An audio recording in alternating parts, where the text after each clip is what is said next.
Olá. Promover reformas no país, como a da Previdência e a tributária, liderar o processo de privatizações, zerar o déficit fiscal e diminuir o desemprego que afeta mais de 12 milhões de brasileiros. Prioridades do governo do presidente Jair Bolsonaro e missões do ministro da Economia, Paulo Guedes.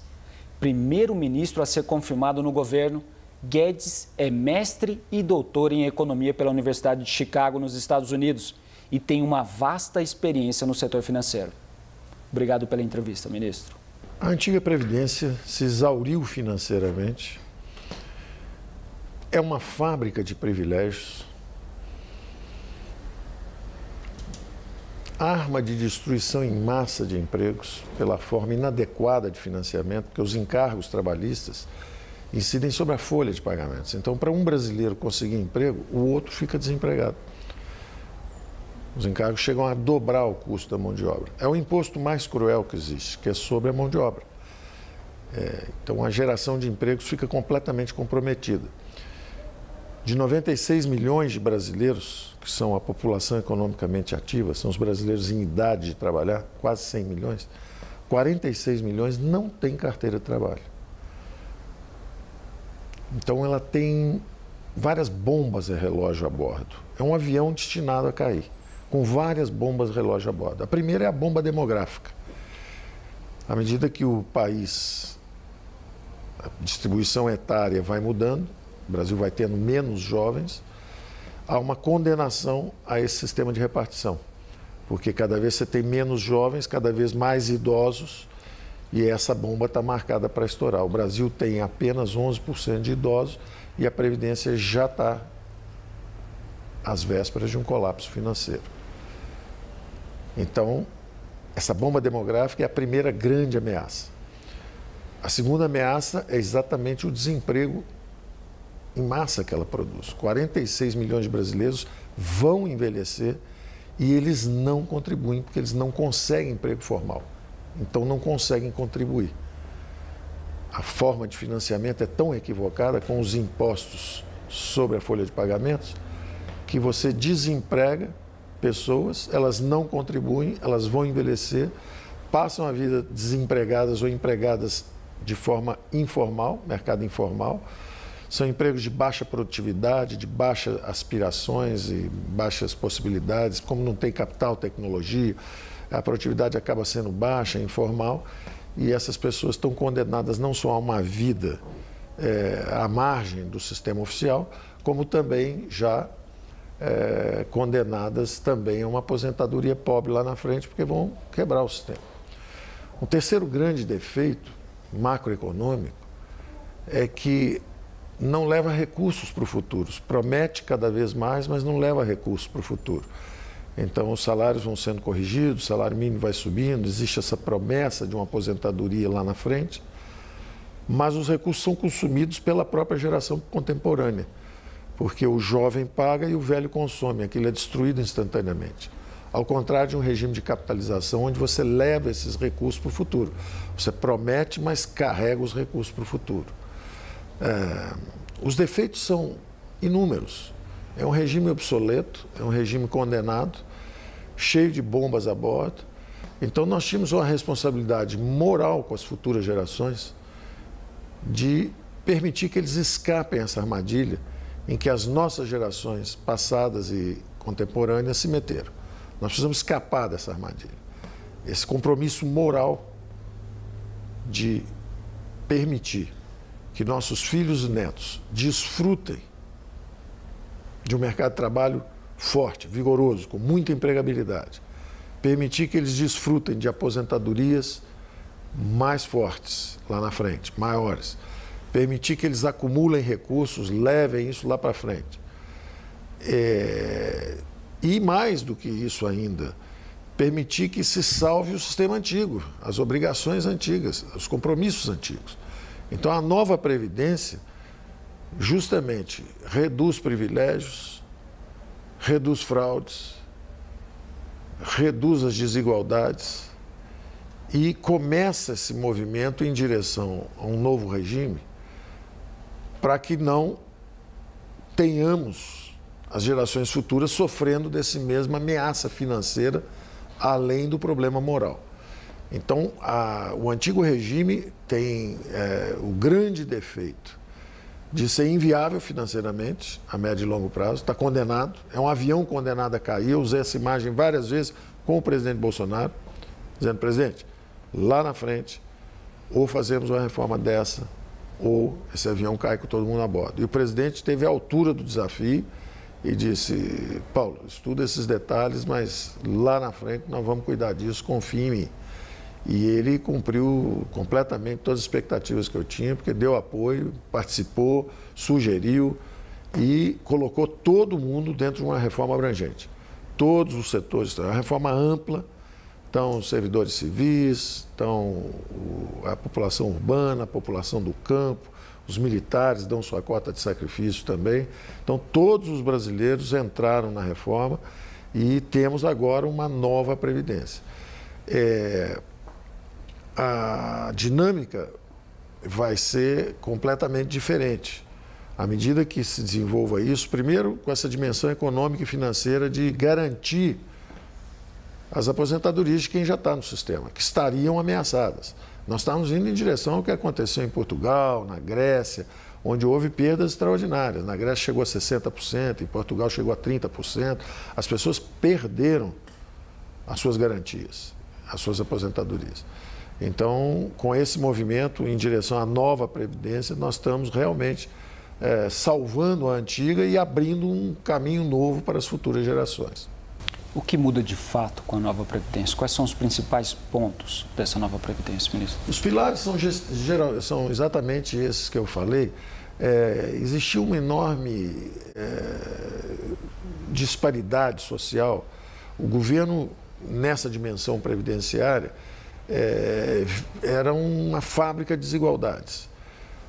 O governo fabricou desigualdades, transferências perversas de renda. Na verdade, os mais pobres estavam pagando pelas previdências dos mais ricos, o que é um absurdo. Justamente os mais desfavorecidos eram quem estavam pagando a previdência dos mais ricos. Então, o primeiro movimento que nós estamos fazendo é exatamente pegar 75% dos brasileiros. Os 75% dos brasileiros têm salários que vão só até 2 salários mínimos. O brasileiro vai de 1 a 2 salários mínimos. Os empregados, os que conseguem, os trabalhadores brasileiros que conseguem emprego, eles vão de 1 a 2 salários mínimos, 75% deles. E esses 75% nós estamos reduzindo as contribuições. Então, quem pagava 9% vai pagar 8,5%, quem pagava 8% vai pagar 7,5%. Então, o primeiro grande movimento é reduzir justamente os encargos para os mais desfavorecidos. Então, quem ganha menos está pagando ainda menos. E justamente quem ganha mais está pagando mais. Com isso, nós estamos conseguindo reduzir as desigualdades e remover os privilégios. Havia muitos privilégios, uma disparidade muito grande. É inadmissível que o governo seja um fabricante de desigualdades. Você não pode pegar recursos públicos, disse há pouco, como é difícil você captar recursos para essa previdência. Para captar, você já deixa alguém desempregado. Então, dos 100 milhões de brasileiros, é como se você deixasse 50 milhões de desempregados para tributar os outros 50, para pedir os encargos e as contribuições dos outros 50.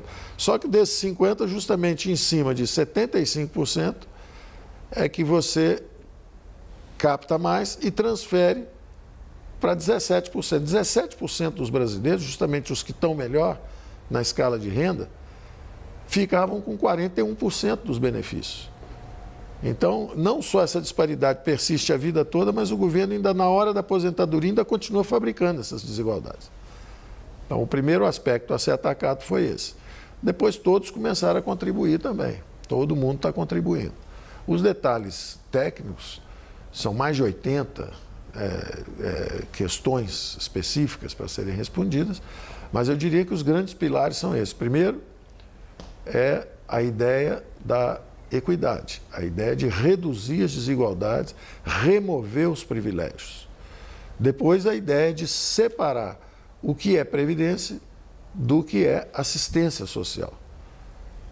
Uma coisa é alguém que trabalha a vida inteira, está contribuindo para a Previdência e esse tem uma aposentadoria. Outra coisa é alguém que por uma deficiência física ou incapacitação cognitiva, qualquer problema, receba a assistência social. São duas coisas diferentes. Então, elas são tratadas também diferentemente. De forma que, pelo menos, a sociedade tenha transparentemente o que ela está fazendo. Qual é a parte que é a Previdência e qual é a parte que é a assistência social. Isso naturalmente vai ser debatido. Nós tentamos até antecipar um pouco, é o que nós chamamos da dimensão fásica da reforma. Nós tentamos antecipar um pouco, se alguém tem algum problema, nós tentamos antecipar até um pouco o período em que a pessoa recebe essa ajuda e para de trabalhar porque teve algum problema.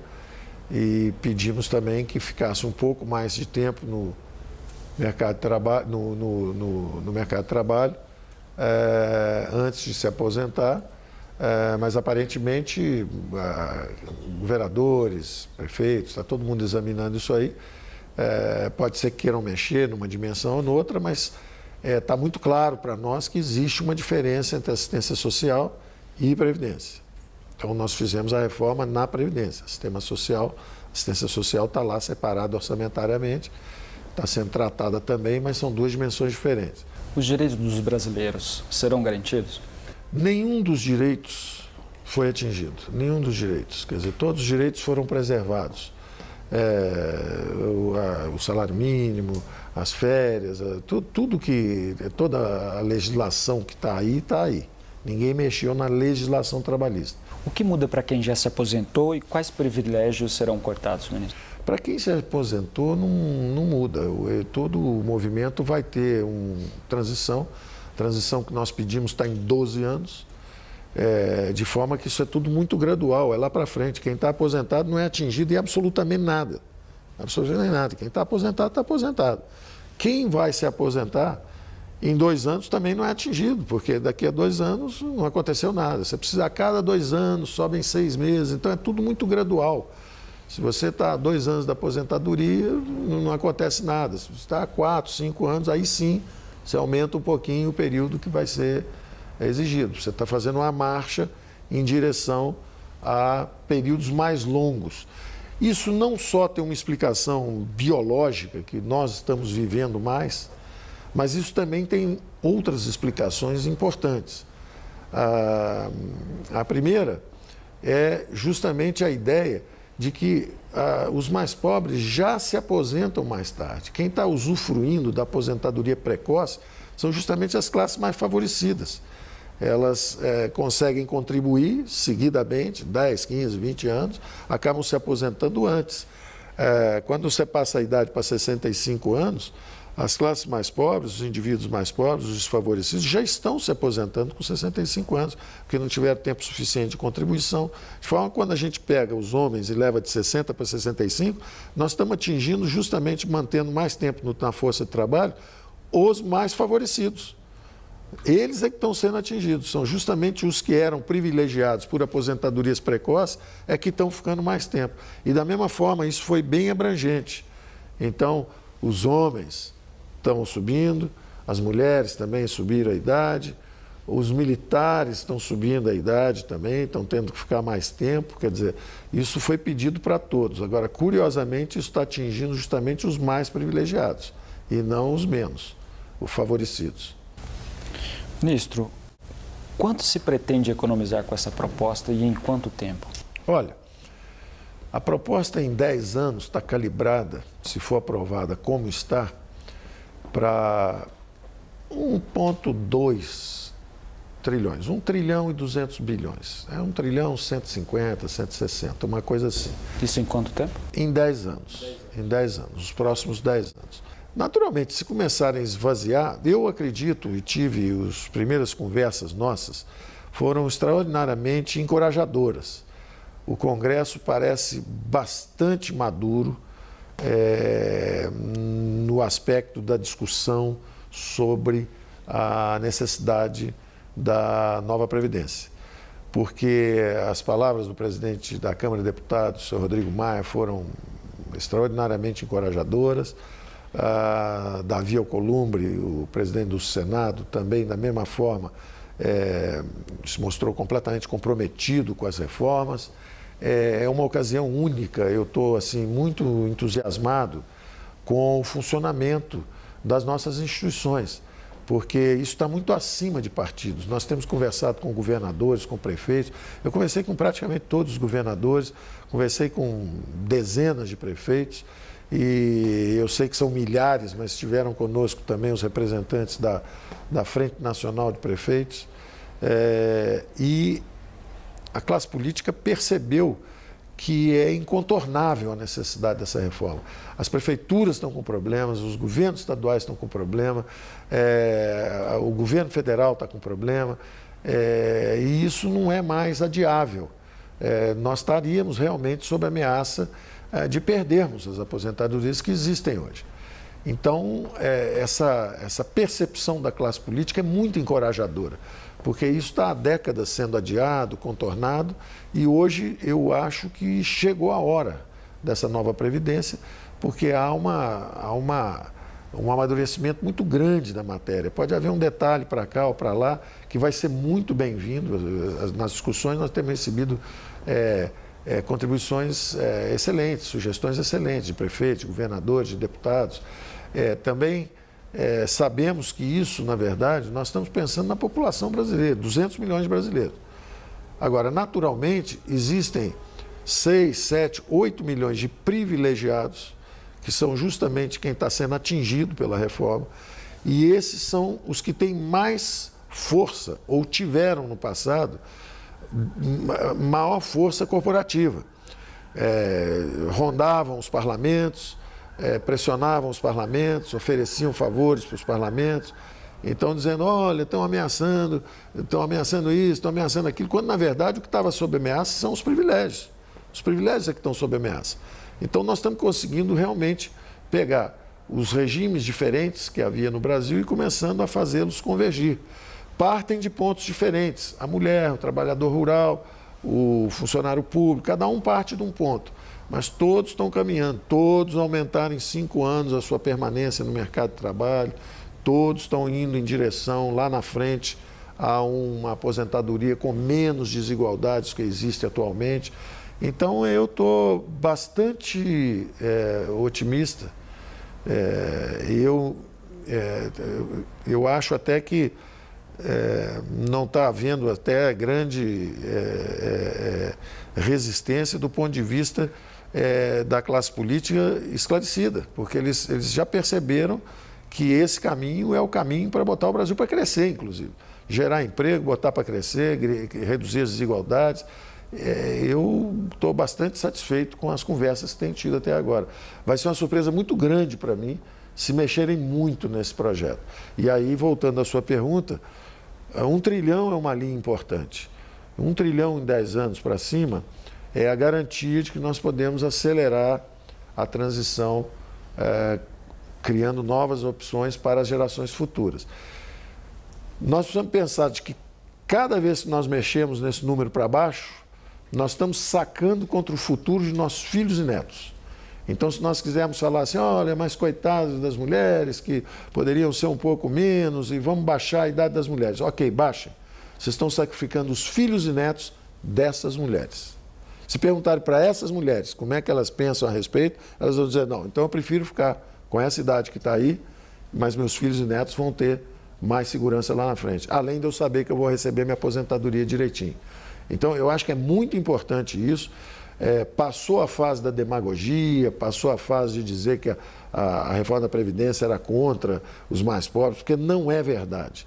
Ela remove privilégios, ela reduz desigualdades e, mais do que tudo, ela visa garantir não só as aposentadorias existentes hoje, mas também o emprego e as aposentadorias das gerações futuras.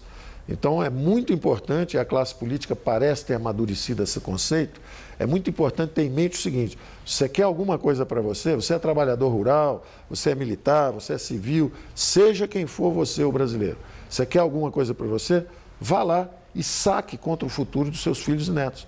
reduza o número. Você está prejudicando seus filhos e netos naquele número. Se você conseguir reduzir em 100 bilhões, passou de 1 trilhão, 150 bilhões, para 1 trilhão e 50, você acaba de sacar 100 bilhões de filhos e netos lá na frente.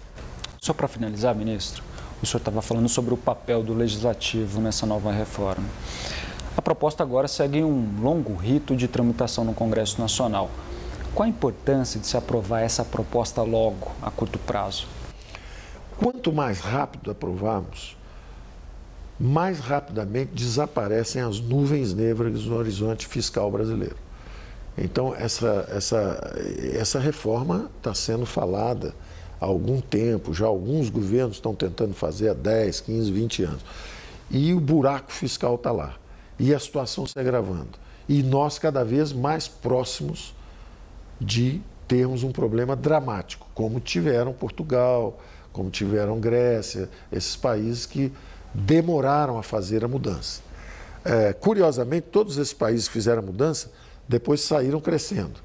E as perspectivas melhoraram muito, os salários aumentaram, o desemprego reduziu-se dramaticamente. Então, isso é conhecido, é sabido, isso é uma nuvem negra que está no horizonte do futuro brasileiro. Então, quanto mais rápido aprovarmos em 2, 3 meses, o Brasil esse ano já começa com outras perspectivas, já começam ondas de investimento, os empregos já começam a retomar, que foi a sua primeira pergunta a respeito de desemprego lá na frente, são 12 milhões de brasileiros desempregados, 12 milhões são os que disseram que estão desempregados e não estão procurando emprego, mas tem um grupo enorme, como eu disse antes, tem 46 milhões de brasileiros que não contribuem, porque eles estão nos mercados informais. Então, embora eles não estejam nessa estatística de desemprego aberto, a grande verdade é que são pessoas que estão trancadas numa bolha de baixas aspirações, baixos rendimentos, baixa produtividade, baixas aspirações na vida, que é lamentável. Na verdade, nós destravando esse horizonte fiscal, o capital começa a entrar, os investimentos começam a acontecer, as jovens gerações começam a acumular capital também, e quando você acumula capital, a produtividade do trabalho sobe, o salário sobe, o crescimento da economia sobe, é outro horizonte. O Brasil já foi um país que cresceu muito, que sabia e tinha uma dinâmica de acumulação.